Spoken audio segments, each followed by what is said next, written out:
In today's video, I'm going to teach you how to remove Invoice Ninja Logo. First, log into your Invoice Ninja account using your usual credentials.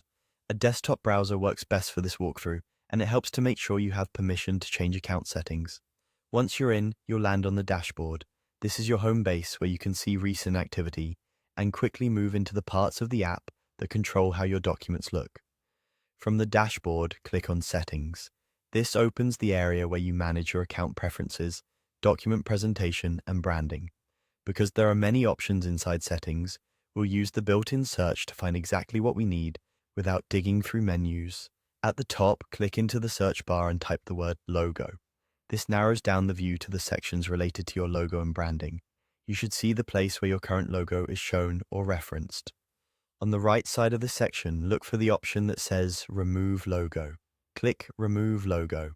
This action clears the image that Invoice Ninja uses as your logo on invoices, quotes, and other documents that reference it. Don't worry, this doesn't lock you out of adding a logo later. If your branding changes or you simply want to restore a logo in the future, you can come back to this same area to upload a new file. After you click, give the system a moment to process. The field may appear empty, or you might see a brief confirmation that the image has been removed. Now, to finalize the change, click Save.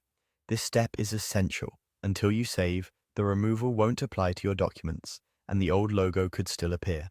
Once you hit Save, your settings are updated and the logo is officially cleared from your account. That's the entire process from start to finish. You logged in, opened Settings from the dashboard, used the search bar at the top to find Logo, clicked Remove Logo on the right side, and then saved your changes. If you preview a document and still see an old image, it's usually just your browser cache. Refresh the page or open a fresh preview to see the latest version. And remember, you can always return to the same place in Settings to upload a new logo when you're ready. Thanks for following along, and nice work keeping your documents clean and consistent.